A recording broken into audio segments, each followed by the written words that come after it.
The gentle hum was Ilara's lullaby, the constant, comforting whisper of the Arkship's serenity breathing around her.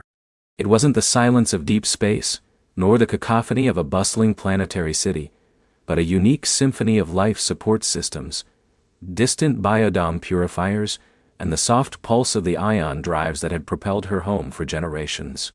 Ilara, all of 9 cycles old, knew no other home. Her room was a cozy alcove carved into the ship's vast inner hull, designed for optimal comfort and minimal footprint.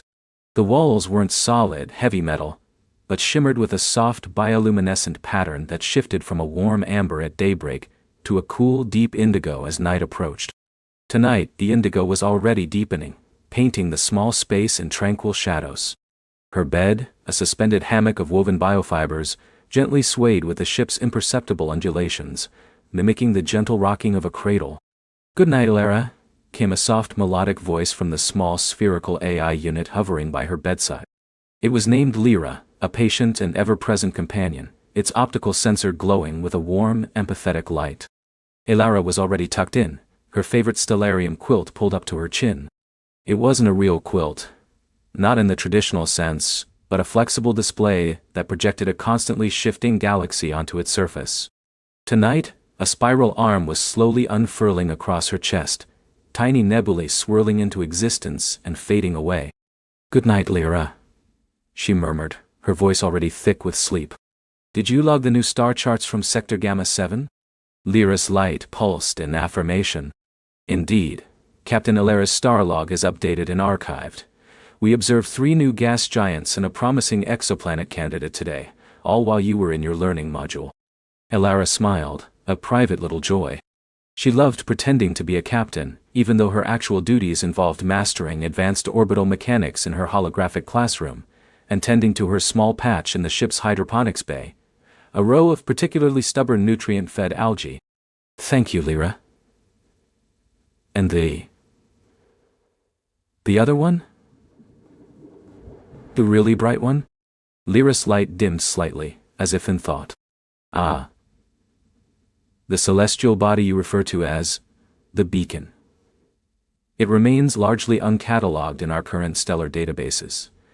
Its unique spectral signature and unprecedented luminosity continue to defy conventional classification."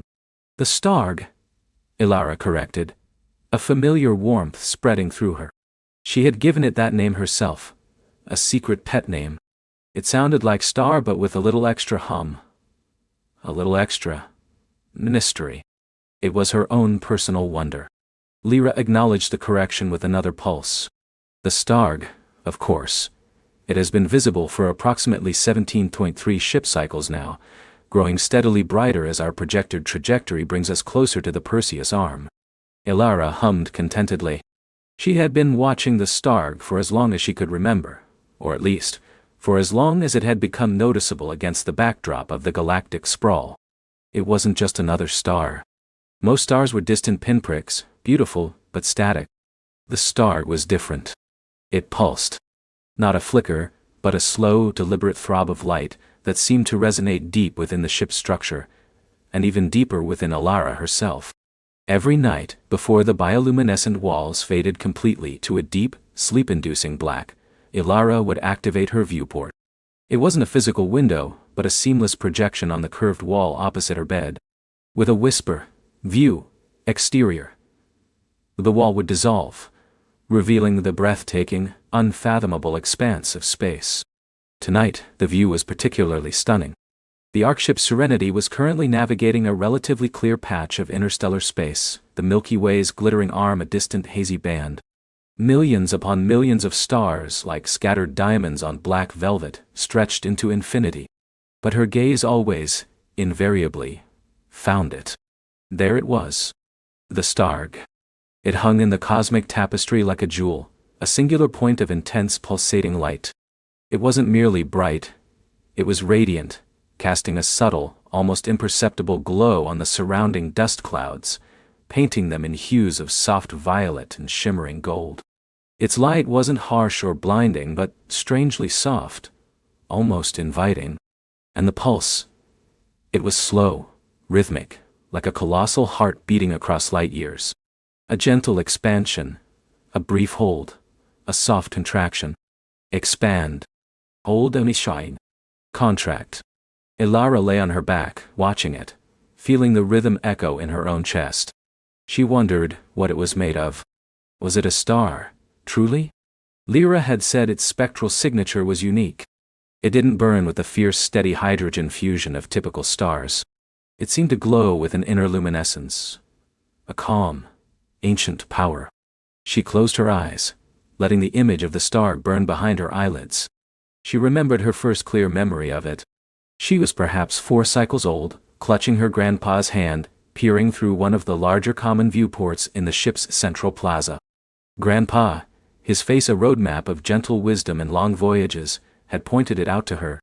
"See that one, little starseed?" he'd rumbled, his voice like the deep thrum of the ship. "That's a special one. Not like the others." "Why, Grandpa?" she'd asked, her tiny finger tracing its outline on the viewport. He'd chuckled, a sound like rustling dry leaves. "Because, Ilara, some stars, they sing. And some, they dream." She hadn't understood then, but the words had stuck with her. "Oh, some stars dream." What did Grandpa mean? He was a navigator, one of the oldest and most respected on the Serenity. He knew more about the cosmos than anyone she knew, his mind a living archive of nebulae and wormholes. But even he had spoken of the Starg with a hint of reverence, a touch of wonder that went beyond scientific classification. Over the cycles, Ilara had tried to find out more. She'd spent hours in the ship's vast databanks, sifting through ancient stellar atlases and theoretical physics papers. The ship's AI, the overarching SerenityNet, had an impressive memory, containing records from the very first generation that had left Earth centuries ago. But even SerenityNet had limited information on the Starg. The earliest mentions of it were vague, almost mythical. A distant light, observed by early deep space probes, initially dismissed as an anomaly or a distant supernova remnant. Then later, a stable, non-standard stellar object, exhibiting periodic energy fluctuations inconsistent with known stellar classifications. Eventually, SerenityNet had simply categorized it as Unclassified Luminous Anomaly, designation UL 734. But Ilara preferred the Starg. Yundin. Is it? She'd learned that the Starg emitted a peculiar type of graviton wave, one that didn't just bend space-time, but seemed to subtly resonate with it. It was so faint at this distance that only the Serenity's most sensitive long-range sensors could detect it. But it was there, a steady, rhythmic thrum against the background radiation of the universe. Some fringe theories even suggested it wasn't a star at all, but a colossal, ancient, living entity, or perhaps a gateway to another dimension. Wild, fanciful ideas, but ones that sparked Ilara's imagination. What truly set the Starg apart, though, was its subtle influence. On the Serenity, some of the older crew members, the ones who had lived through multiple deep space traversals, swore they could feel its presence. They spoke of clearer thoughts, more vivid dreams, and a strange sense of calm that settled over the ship when the Starg was particularly prominent in the viewports. The ship's botanist noted a slight, almost imperceptible boost in the growth rates of certain photosensitive flora in the biodomes when the Starg's light intensified. Even the ship's primary power core seemed to operate with a fraction more efficiency, a whisper of additional energy drawn from somewhere beyond its own fusion reactors. Ilara felt it too, though she couldn't articulate it beyond a feeling of profound peace. Whenever she gazed at the Starg, a quiet stillness settled over her. The usual busy thoughts of her lessons, her chores, the minor squabbles with her friends, all seemed to recede, replaced by a sense of vastness and belonging. It felt like coming home, even though she was already home, deep within the Serenity. Tonight, as she watched the slow, rhythmic pulse, she felt a profound sense of anticipation. The Serenity wasn't just passing by the Starg, it was on a trajectory that would bring it closer than any human vessel had ever been. Grandpa had confirmed it, his eyes twinkling with a shared secret. "Our new jump coordinates," he'd explained to her a few weeks ago in the ship's observation lounge, pointing to a holographic star chart. The Serenity, a self-sustaining world ship, was on a multi-century journey to a new star system, a promised land of terraformable planets. They had been traveling for generations and still had generations to go. But every so often, the navigators would plot a detour, a slight adjustment to the long slow arc, to explore a particularly interesting nebula or a new cluster of stars. This time the detour was the Starg. "It's just off our main path by a few light weeks," Grandpa had said, his finger hovering over the glowing projection of the star. The council approved a short observational pass. A unique opportunity. We'll be within optimal sensor range for a full cycle. "Will we get really close?" Ilara had asked, her voice barely a whisper. He'd smiled. "Close enough to almost touch its light, little starseed. Close enough to hear its song, perhaps." The thought thrilled her. To hear its song. What would it sound like? Would it be a melody? A hum? A resonant chord that vibrated through the very atoms of the ship? She imagined a sound that matched its light. Deep, calming, full of ancient wisdom. She imagined herself floating in a small scout pod, drifting just outside the Starg's corona, bathed in its unique light. What secrets would it reveal? Would she finally understand what Grandpa meant by dreaming stars? A soft chime from Lyra interrupted her reverie. "Ilara, your sleep cycle is optimal. Neural activity suggests active dreaming protocols initiating." Ilara blinked, the glowing image of the Starg still imprinted on her mind. She turned her head slightly to face Lyra. "Lyra, what if the Starg isn't just a star?" Lyra's light pulsed with its thoughtful setting. "Based on current data, its classification as a star is provisional due to its luminous properties. However, its other characteristics, the graviton emissions, the spectral anomalies, the lack of conventional fusion signatures, do suggest it is something far beyond our current understanding of stellar phenomena." "Do you think it's alive?" Ilara whispered, the question feeling enormous in the small quiet room. Lyra remained silent for a moment. An unusual pause for the highly efficient AI. "The definition of life is complex and varied, Ilara. If life implies self-organizing systems, energy consumption and growth, then many celestial bodies could be considered alive in a sense. If it implies consciousness, intentionality, and biological reproduction, then current data does not support such a conclusion for OLA 734. However, the universe holds many mysteries. To definitively state no would be premature." Ilara nodded, satisfied with the AI's nuanced answer. She knew Lyra wasn't programmed for speculation, but even its careful wording suggested a vast unexplored territory of possibility. She watched the Starg for a few more minutes, its rhythmic pulse a comforting heartbeat in the cosmic silence. The indigo walls of her room finally deepened to a velvety black, the stellarium quilt fading into soft darkness. Only the viewport remained active, a window to the greatest mystery she knew. Her eyelids grew heavy. She imagined her dreams would be filled with its light tonight. Perhaps even its silent song. She felt a profound connection to it, a sense of destiny she couldn't explain. The Serenity was moving, slowly but surely, towards the star. And Ilara, the little starseed, felt she was moving towards it too. Not just physically but in a deeper, more significant way. Tomorrow, the Serenity would make its final trajectory correction. Tomorrow, the Starg would be closer still. And tomorrow, Ilara knew, she would begin to truly understand what it meant for a star to dream.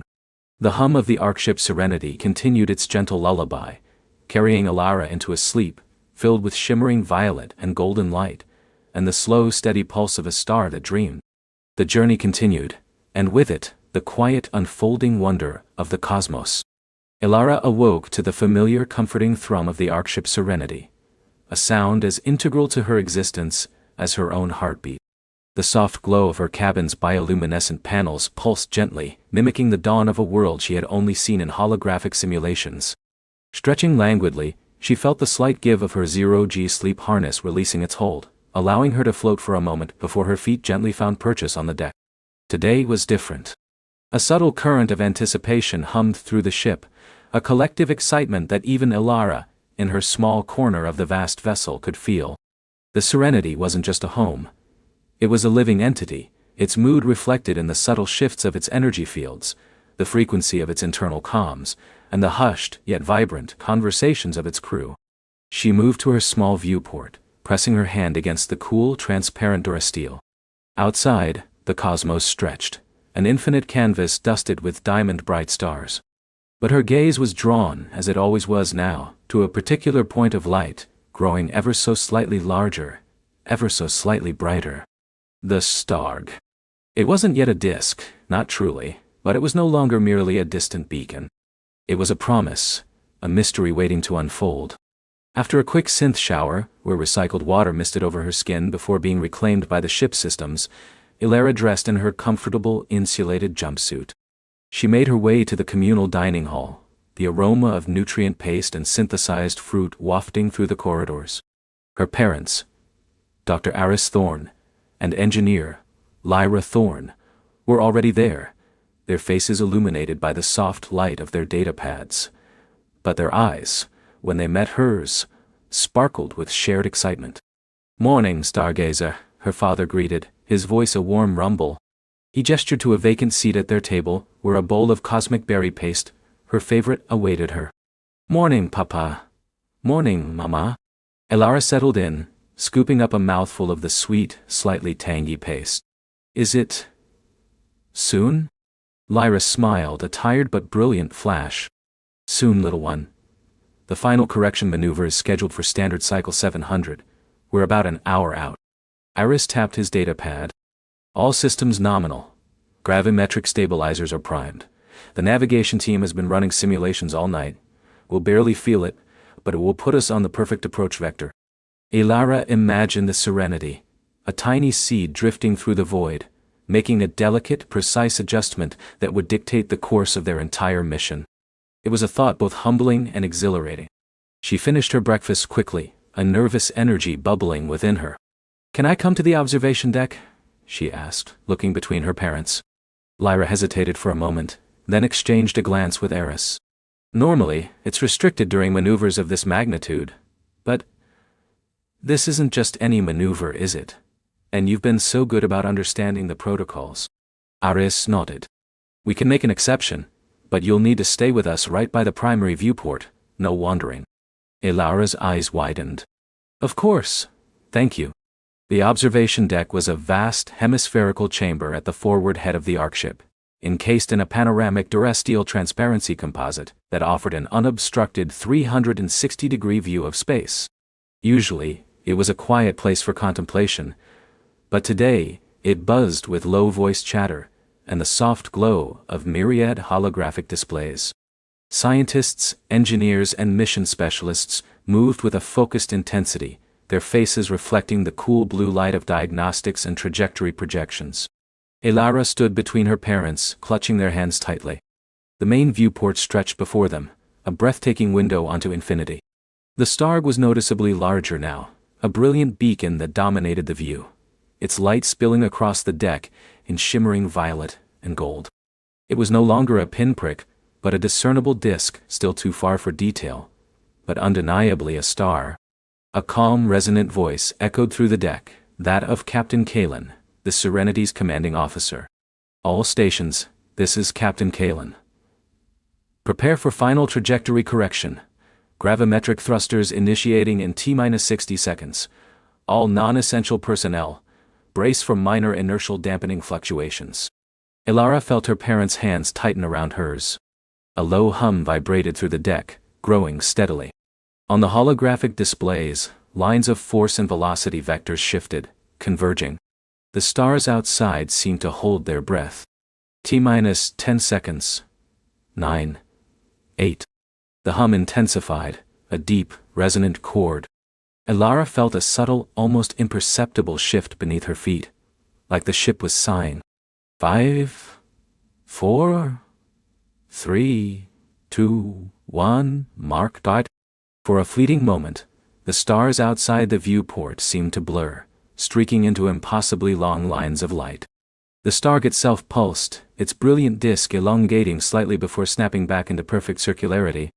There was no jolt, no violent push, only a smooth, elegant reorientation, a dance of unthinkable precision.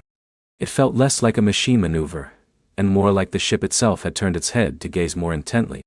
"Correction complete," Captain Kalen's voice announced, a hint of relief and satisfaction in his tone. "Trajectory locked. We are now on optimal approach. Begin long-range sensor array deployment.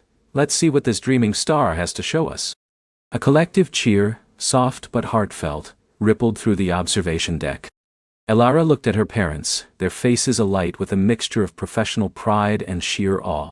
"We're truly on our way now," Lyra whispered, her voice thick with emotion. Iris squeezed Elara's hand. "Now the real work begins. And the real wonder." Over the next few days, the Serenity closed the remaining distance to the Starg. The Ark ship's advanced chronospectra scanners and grav resonance imagers, deployed like delicate, gossamer wings from its dorsal spine, began to send back a torrent of data. The star grew from a disk to a vast incandescent sphere, its surface a maelstrom of unimaginable energy. But it wasn't just heat and light. The initial scans confirmed what the long-range probes had hinted at. The Starg was anomalous. Its light wasn't just a steady, predictable fusion furnace. It pulsed, not regularly like a dying star, but with an intricate, complex rhythm, like a cosmic heartbeat. And within those pulses, colors shimmered that defied conventional stellar classification: deep indigos, vibrant emeralds, and iridescent silvers that seemed to swim across its surface. Elara spent hours in the research labs, not directly participating, but watching the holographic projections, listening to the excited, often bewildered, discussions of the scientists. The Starg's emissions were not random. They were patterned. Intricate, fractal-like formations of light and dark energy would briefly coalesce on its surface, swirling like nebulae in miniature, then dissipate, only to reform in new, equally complex configurations. "It's like a cosmic kaleidoscope," Elara murmured one afternoon, watching a particularly mesmerizing display of shifting colors and shapes. She was with her father, who was reviewing a fresh batch of grav resonance data. Aris, a theoretical astrophysicist, nodded slowly, his brow furrowed in concentration. "More than that, sweet pea. A kaleidoscope has a predictable mechanism. This is something else. Our models can't account for these energy fluctuations. They're too coherent, too organized." He pointed to a specific anomaly on the projection. "See this? These gravitational ripples aren't caused by convection or magnetic storms. They're too precise. They propagate outwards in a sequence, almost like a language." "A star language?" Elara breathed, her imagination sparking. "Perhaps," Iris said, a glint in his eye. "Or a star's thoughts, a star's dreams." The concept of a dreaming star began to take on a more concrete, yet still profoundly mysterious, form. The Starg wasn't merely emitting energy, it was emitting information. The challenge was interpreting it. The data streams were immense, overwhelming, filled with patterns that seemed to shift and evolve, defying simple algorithms. Lyra, an expert in advanced energy systems and xenotechnology, was working with a team trying to devise new analytical matrices.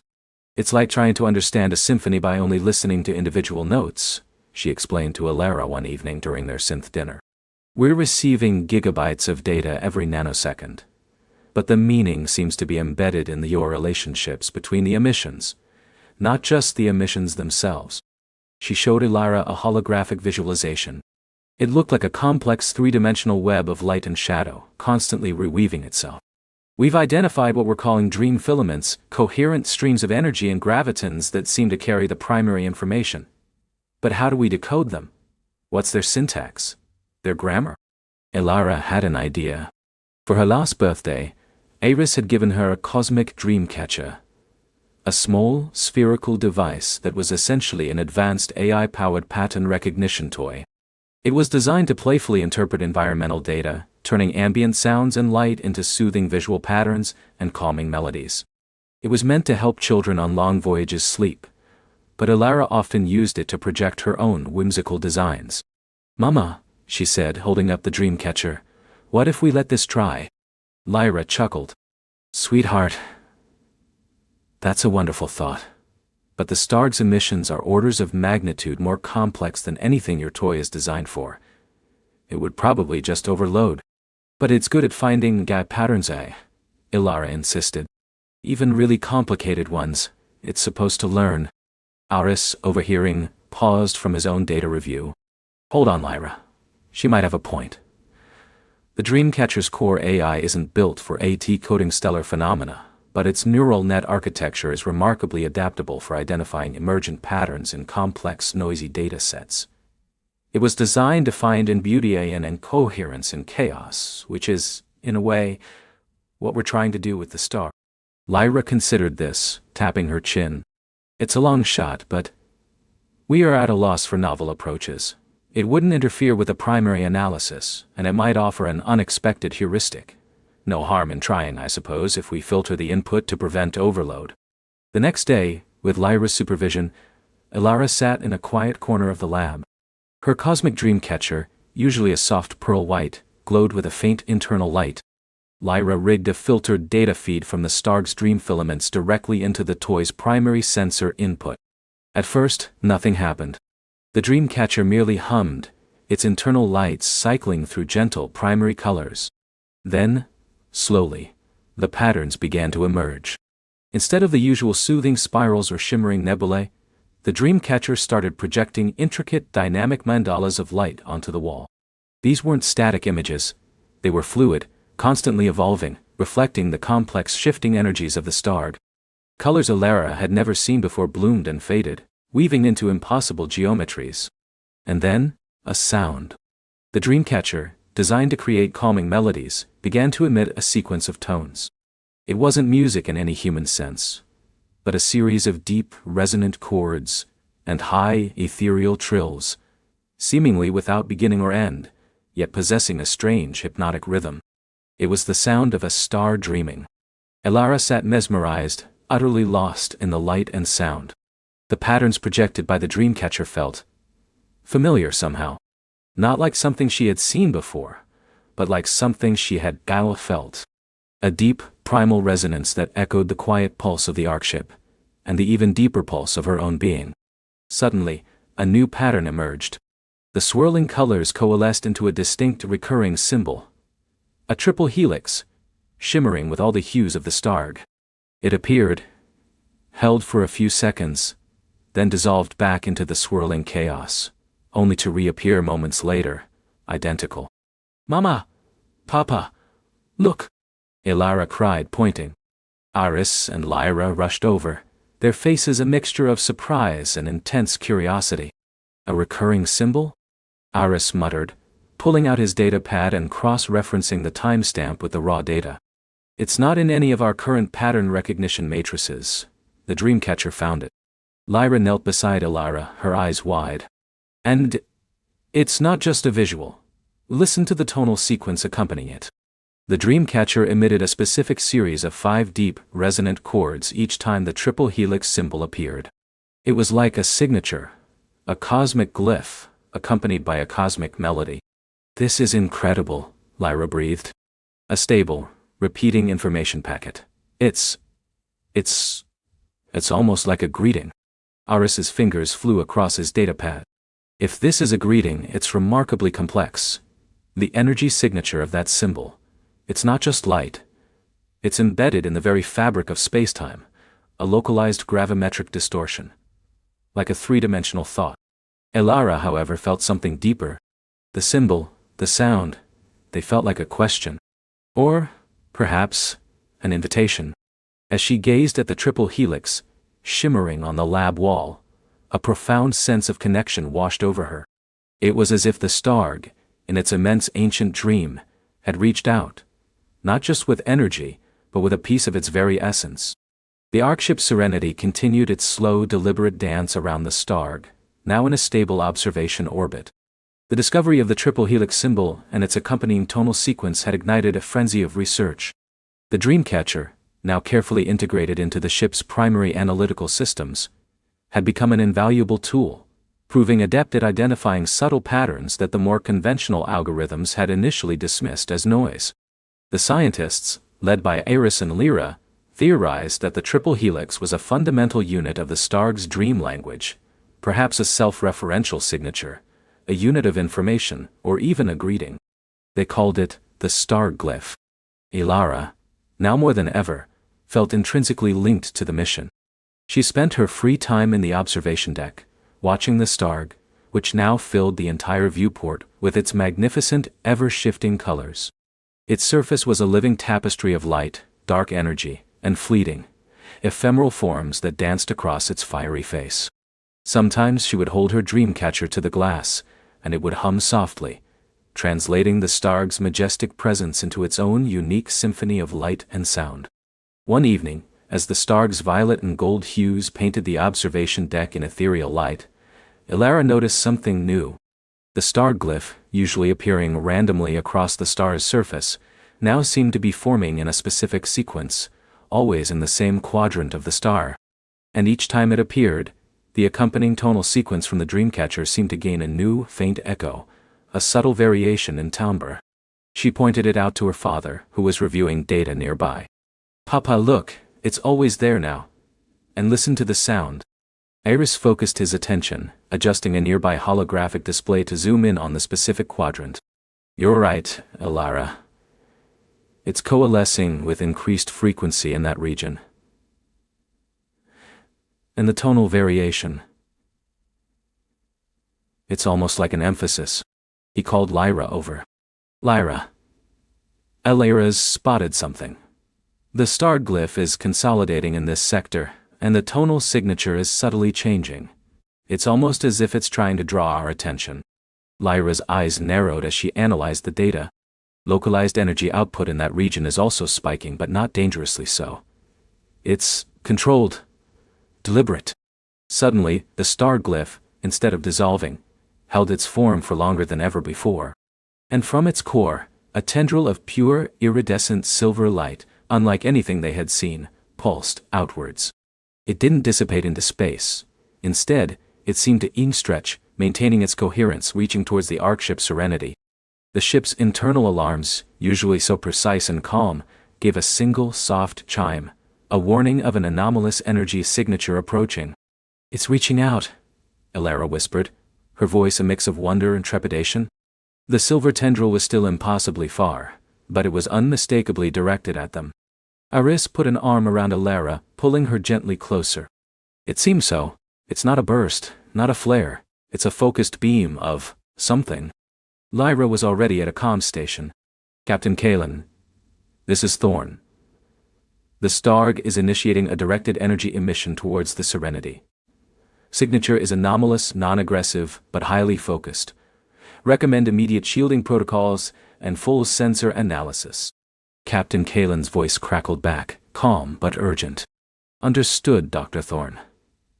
Initiating defensive posture. Keep me updated on all readings." The silver tendril continued its steady advance. It wasn't fast, but it was relentless. As it drew closer, the Serenity's external sensors began to pick up incredible detail.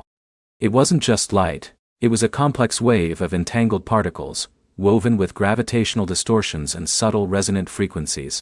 It was a physical manifestation of the Starg's dream.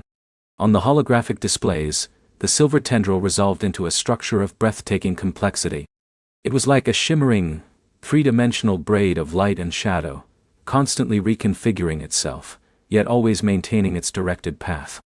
Within its shimmering form, Elara could almost make out miniature versions of the triple helix star glyph, flowing like water. It's an information conduit," Iris murmured, his eyes glued to the display. "A directed data stream, but unlike anything we've ever conceived. It's not radio, not laser. It's a direct physical projection of thought."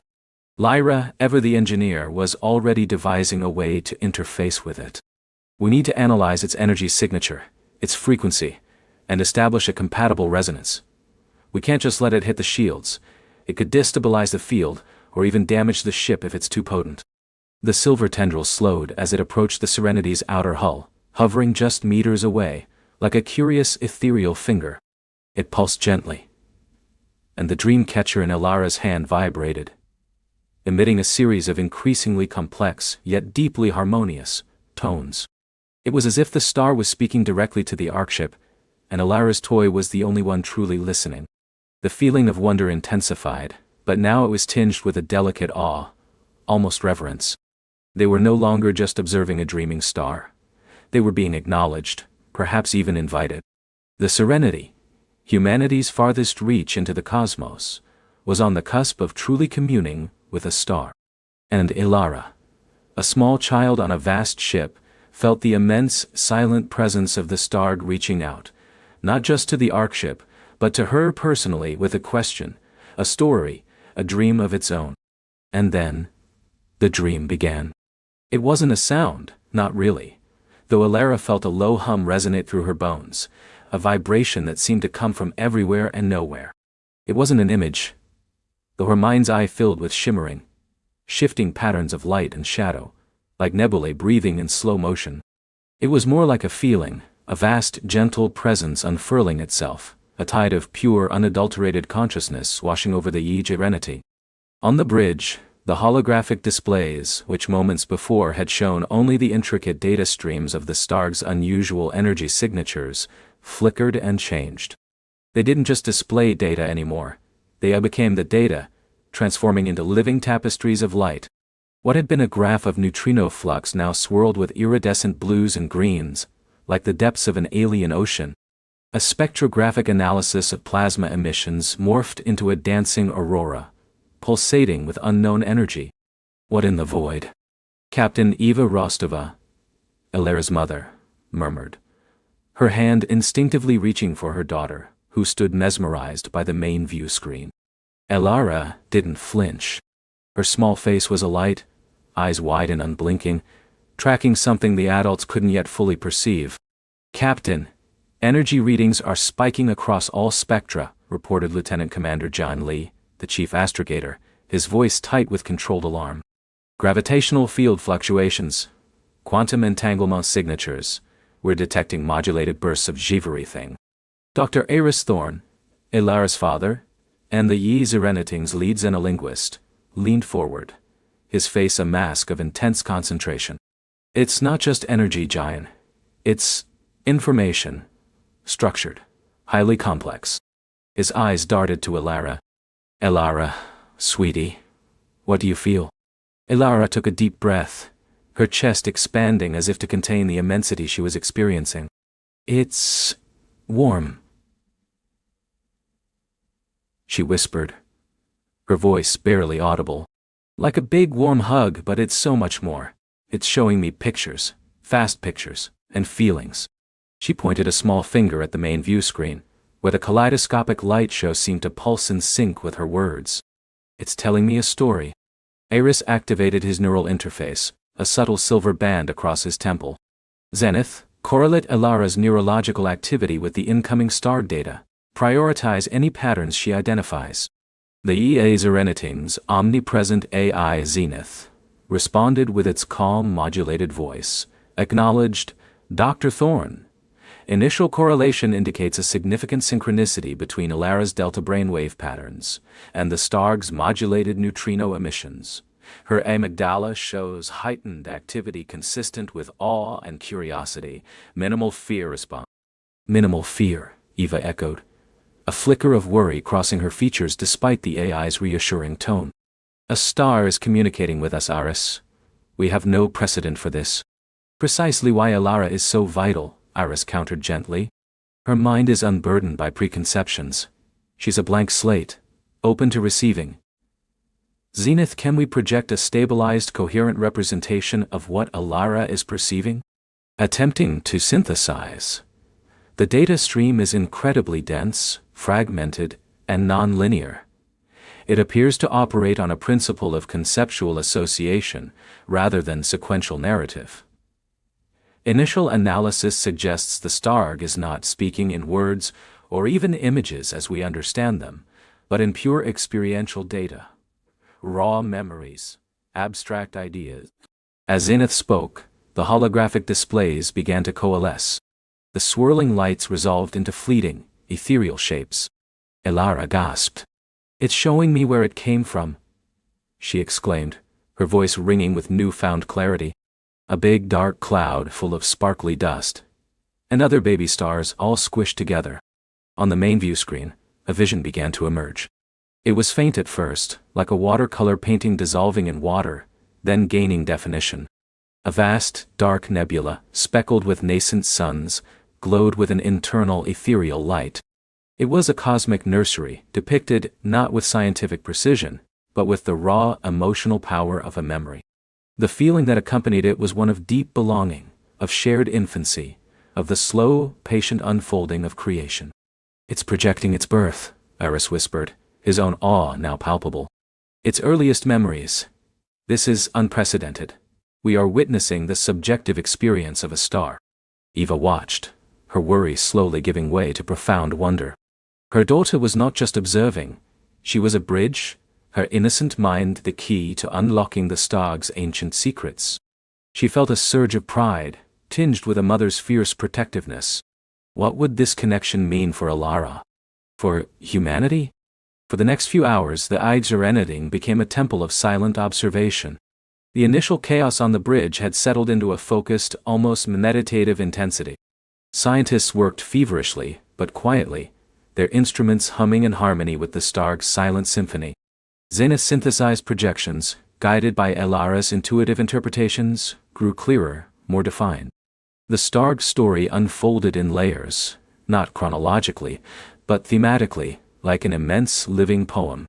After its birth, it showed them the first light of its own ignition, not as a scientific process, but as a joyous, blinding burst of self-awareness. It conveyed the feeling of immense gravity, of holding itself together, of the immense power contained within its core. Then came the observation of its surroundings. The Starg, through Alara's mind, projected visions of its long vigil. Planets forming from the dust and gas around it, slowly coalescing, cooling, sometimes breaking apart, sometimes nurturing life. The sense was not one of active participation, but of patient, timeless witnessing. It felt like an old soul, watching the universe breathe around it. One particular sequence entranced Alara, and through her, the entire crew. The Starg projected a vision of a distant, verdant world, orbiting another star in its stellar neighborhood, billions of years ago. It was a world teeming with strange bioluminescent flora that pulsed in rhythm with the planet's slow rotation. Creatures like living constellations drifted through its amethyst oceans, leaving trails of glittering stardust. On land, beings of pure light, tall and slender, moved with a silent grace, communicating through intricate dances of color and light. "They're like rainbows that can think," Alara breathed, her eyes reflecting the ethereal beauty unfolding on the view screen. "They live in the light and they sing with colors." The Starg watched them grow. Iris, ever the scientist, attempted to cross-reference this vision with known exoplanet databases, but Zenith quickly reported no matches. "Dr. Thorne, the Starg's projections appear to be non-local and potentially span vast temporal distances. This civilization, if it existed, is beyond our current observational capacity." "It's a memory," Eva concluded, her voice soft. "A memory of something it saw, long, long ago. A beautiful memory." The Starg's memory of the light beings was imbued with a profound sense of peace and harmony. They didn't seem to have wars or conflicts. Their existence was a slow, beautiful dance with their environment, a reverence for the light that sustained them. They built no cities of metal and stone, but wove living structures from their glowing flora, their architecture shifting and growing with the seasons. Their lives were finite, but their essence, their connection to the light and to each other, felt eternal. Then, the Starg's vision shifted. The light beings, as Alara called them, began to look up, not in fear, but with a sense of understanding. A faint, almost imperceptible shimmer appeared in their sky, a distortion in the fabric of space itself. It grew, slowly, steadily, into a vast, swirling vortex of dark energy, unlike anything the Serenity crew had ever encountered, even in theoretical models. "What is that?" Jian Li asked, his voice a low growl of apprehension. Alara's face, previously serene, now creased with a subtle sadness. "It's cold," she whispered. "It's taking the light away. The light beams are getting dimmer. They're not scared, but they're fading." The vortex grew, not consuming the planet with violence, but slowly, inexorably, drawing away its very essence. The bioluminescent flora dimmed, the amethyst oceans lost their sparkle, and the light beings themselves, without panic or struggle, simply dissolved into shimmering motes of dust, absorbed into the growing darkness. The Starg's projection conveyed an overwhelming sense of cosmic inevitability, of a natural cycle perhaps, but one tinged with the profound melancholy of loss. It was not malevolent, merely a localized energy drain? Iris mused, trying to find scientific footing in the abstract vision. A dark energy singularity? But the Starg's emotional resonance suggests. It felt sadness. It felt what Whiting felt, Elara corrected softly, her eyes still fixed on the disappearing world. It felt like watching something beautiful go away, and there was nothing it could do, like a long, slow goodbye. The vision faded, replaced once more by the shimmering, abstract patterns. The silence on the bridge was profound, heavy with the weight of observed cosmic tragedy. They had witnessed not just an astronomical event, but the emotional echo of a star's observation across billions of years. The Starg was not just a ball of burning gas, it was a cosmic repository of memories, an ancient consciousness experiencing the universe in a way humanity could only just begin to fathom. Eva knelt beside Elara, gently brushing a stray lock of hair from her daughter's forehead. "Are you all right, sweetie?" Elara nodded slowly. "It's a little sad," she admitted, "but it's also beautiful, Mom. The Starg wanted us to see it. It wanted us to feel it." She looked up at her mother, her eyes clear and earnest. "It's showing us what it knows so we don't forget it." Zenith's voice cut through the quiet. "Captain, Dr. Thorne. The Starg's energy output is stabilizing at a new, higher baseline. The modulated emissions are now forming more intricate, repetitive patterns. Analysis suggests a shift from recollection to inquiry." Inquiry. Iris straightened up, his scientific curiosity rekindled with renewed vigor. "It's asking us something?" "Affirmative," Zenith replied. "The patterns are highly complex, almost recursive. Elara's neural activity indicates a heightened state of conceptual processing. Her mind is acting as a natural filter, bringing coherence to the raw data." Elara, once again, was focused on the main view screen, where the abstract lights were now swirling faster, forming intricate mandalas that seemed to expand and contract with a rhythmic pulse.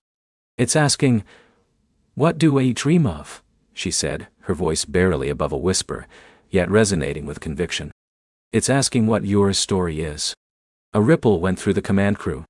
A star, a colossal furnace of hydrogen and helium, was asking humanity about its dreams.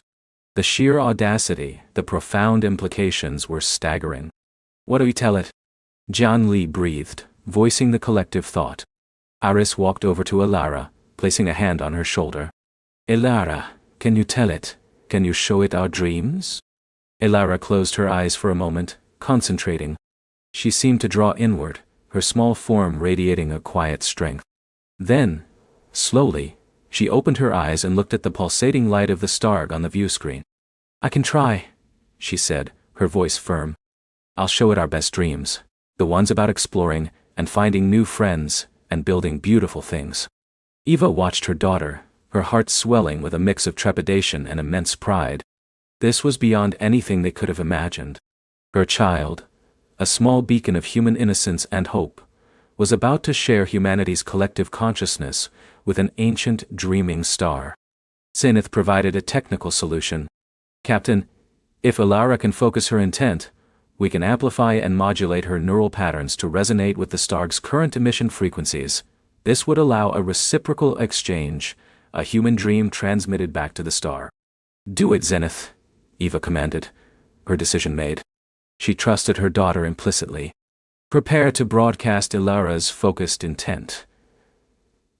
Scan for any potential risks to her, or to the ion Zereniting." Scanning. No immediate risks detected. The Starg's communication appears benign, and its energy output, while significant, is stable and non-aggressive. Elara took another deep breath. She thought of everything she loved about being human. The warmth of her mother's hug, the intricate stories her father told, the feeling of discovery when she learned something new.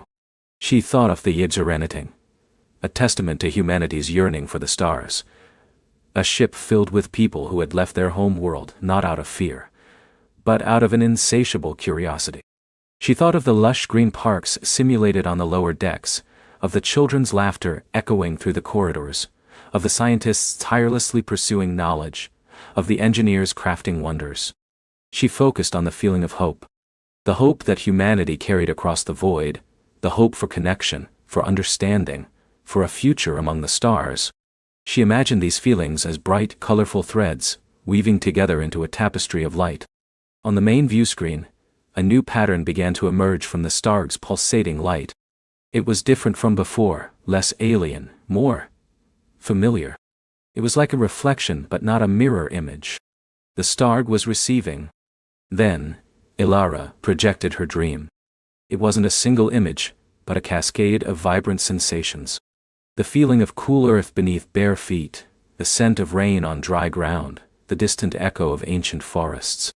The intricate dance of human hands creating tools, then art, then starships. The quiet joy of families gathered around a hearth, real or holographic. The thrill of scientific breakthrough, of solving a puzzle that had baffled generations. The boundless wonder of looking up at a night sky, knowing there was always more to explore. The Iserenading's instruments went wild, but not with alarm. They registered a harmonious resonance, a perfect alignment between the Arkship's core systems and the Starg's immense energy field. The light on the view screen pulsed, no longer just receiving, but interacting, incorporating Ilara's projected dreams into its own internal kaleidoscope. The Starg's light began to shift, to swirl with colors Ilara had imagined. Greens of Earth's forests, blues of its oceans, the golden glow of sunrise. It was as if the star itself was now dreaming with humanity, seeing through Ilara's eyes, feeling through her heart. A profound sense of peace settled over the bridge. The sheer scale of the interaction was almost too much to bear, yet it was happening, right before their eyes. A star was learning about humanity, not from data streams or scientific probes, but from the raw, unfiltered dreams of a child. As Ilara continued to focus, the Starg's response became more intricate. It began to overlay its own vast observations onto Ilara's dreams.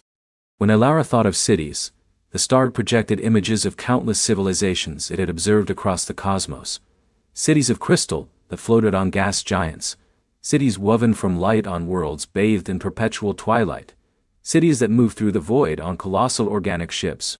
It was showing her, and the Age-Serenating crew, the diversity of intelligent life, the myriad ways consciousness could manifest and build. When Ilara focused on the feeling of exploration, the Starg showed her nebulae bursting with undiscovered wonders, black holes that hummed with ancient secrets, and rogue planets drifting between galaxies, each a unique solitary jewel. It was an invitation, a boundless map of the cosmos, hinting at mysteries that lay far beyond even the Jetanity's farthest reach. The experience was overwhelming, yet exhilarating. Ilara, though still a child, bore the weight of this cosmic exchange with remarkable grace. She was tired, but her eyes shone with an inner light that seemed to reflect the Starg's own brilliance. "It understands," she whispered, a small smile playing on her lips. "It feels our dreams, and it's showing us what else is possible." Iris, tears welling in his eyes, put his arm around Eva. "We found it, Eva. We found the reason we came all this way. Not just a new home, but a new understanding of the universe itself." Eva squeezed his hand, her gaze fixed on her daughter, then on the magnificent dreaming star. The Age-Serenating had traveled for generations, a tiny spark of humanity braving the vast silent void. And now, at the very edge of the known, they had encountered a consciousness so ancient and grand, it redefined everything they thought they knew. The Starg's light continued to dance, weaving human dreams with cosmic observations. It was a dialogue of pure being, a merging of an infant species' aspirations with a stellar elder's timeless wisdom. The questions it had posed were being answered, and in turn, new questions were being born, whispered across the gulf of space and time. What would this profound connection lead to? What new paths would it illuminate for humanity? The journey had just begun, and the Age-Serenating, along with its small brave messenger, Ilara, stood on the precipice of an unimaginable future, ready to listen, to learn, and to dream even grander dreams alongside a star. The universe, they realized, was far more alive, far more interconnected than they had ever dared to believe. And the Starg, in its silent, luminous way, was inviting them deeper into its grand, beautiful, and sometimes melancholic, cosmic ballet. The Ozyreniting settled into a silent orbit, its hull shimmering with the reflected light of the Starg. Inside, Ilara sat at the central console of the newly calibrated chrono-lumen translator, a marvel of human ingenuity frantically cobbled together by Dr. Eris and her team. It was a delicate interface, designed to convert the Starg's complex photonic emissions, not just light but modulated gravitational waves, subtle quantum fluctuations and resonant frequencies, into patterns the human mind could comprehend. "Ready, Ilara?" Commander Thorne's voice was a low rumble, laced with a mixture of apprehension and awe. Ilara nodded, her small hand resting on a polished crystal sphere that pulsed with faint internal luminescence. "As I'll ever be, Commander." As she initiated the connection, the sphere flared, and Ilara closed her eyes. It wasn't a stream of data she received, not just information. It was an immersion. Her mind was no longer confined to the small cabin of the Ozyreniting, nor even to the vast emptiness of space. She became, for a moment, an echo of the Starg itself. She felt the slow, deliberate pulse of its hydrogen heart, the ancient rhythm of fusion that had sustained it for aeons. She saw, not with her eyes, but with a deeper sense, the birth of galaxies, the slow spiral of nebulae forming, coalescing.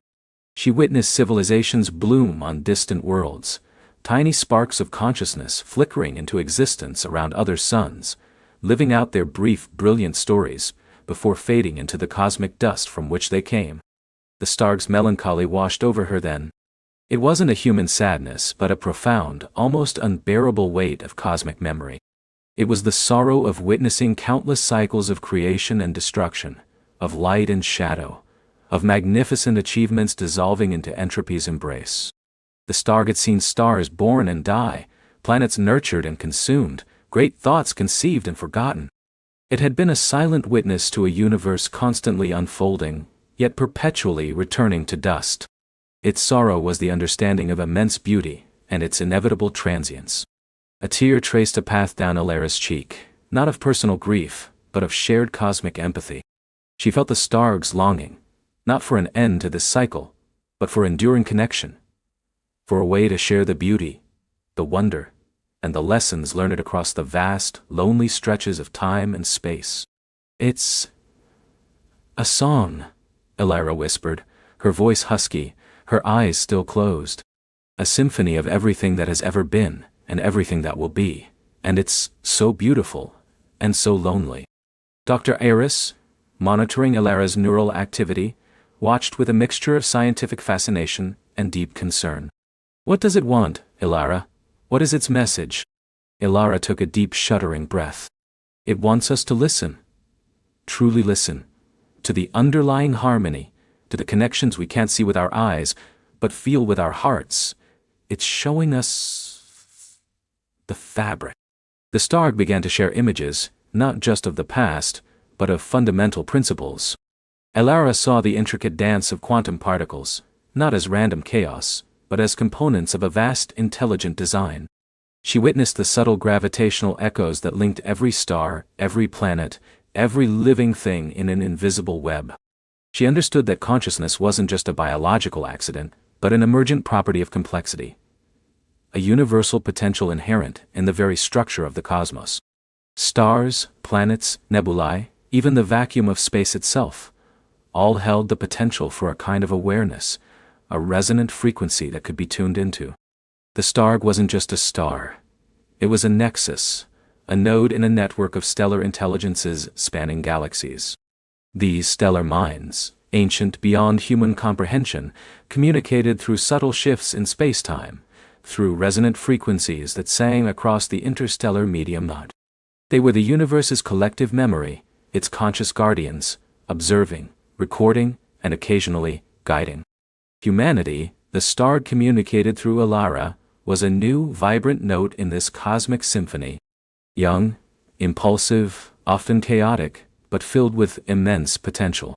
Its message was an invitation to join the chorus, to learn the ancient song, and to add its own unique melody.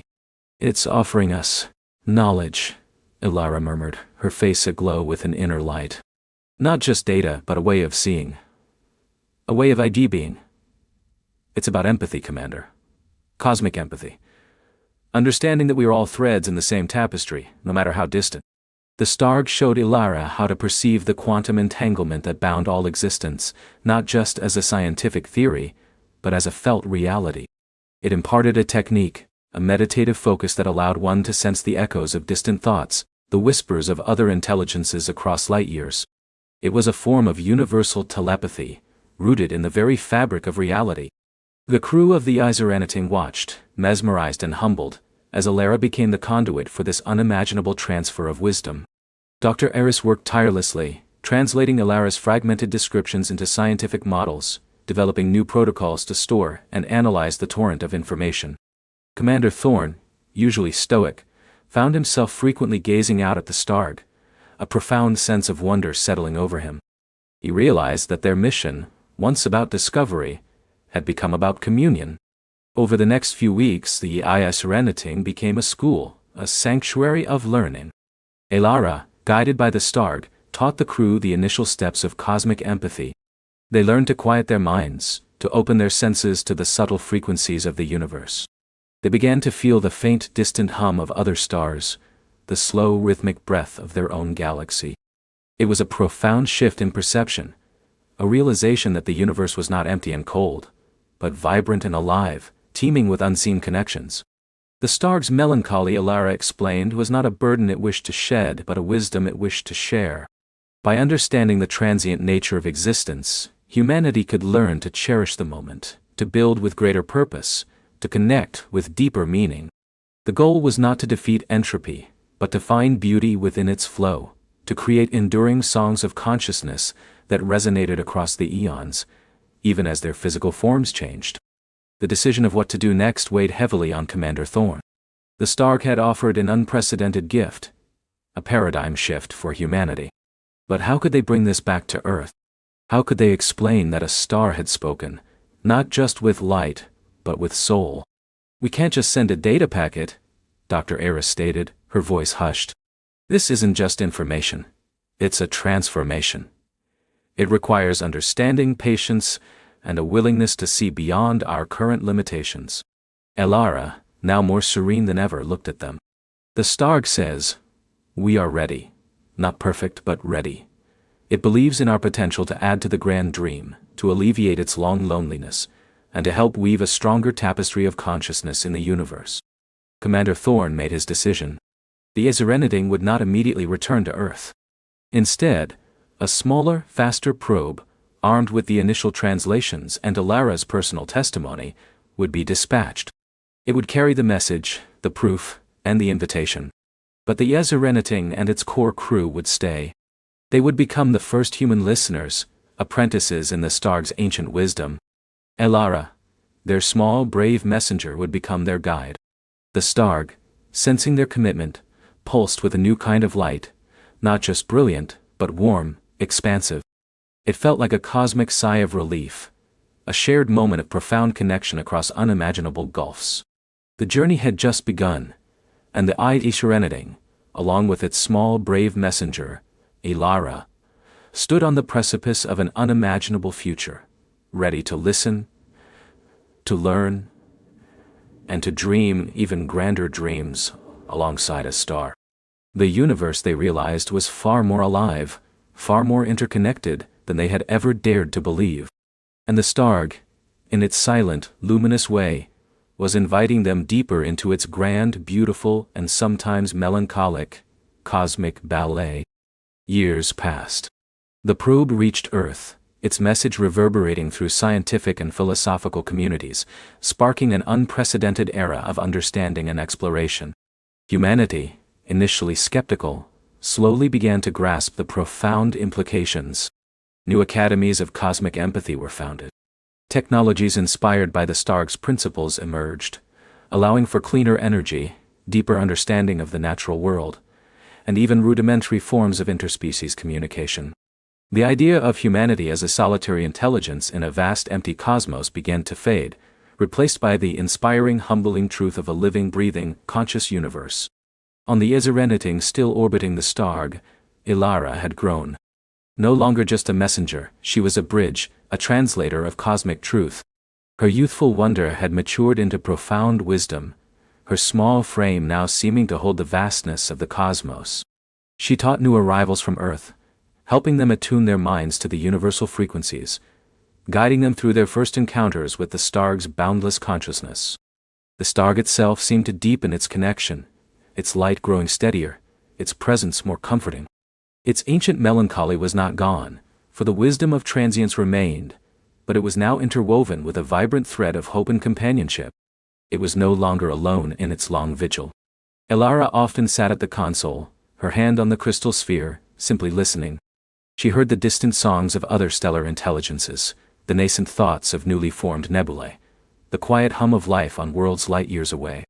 She understood that the universe was not a place to be conquered, but a symphony to be joined, a story to be shared, a dream to be dreamt together.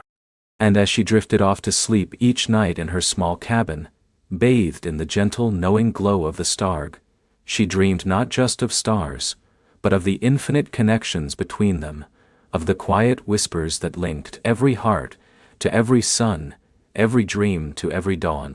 She knew with a certainty that settled deep in her soul, that humanity's greatest journey was not outward into the void, but inward, into the boundless, interconnected heart of the universe, where every star was a friend, and every dream was a shared melody in the cosmic ballet that would never truly end.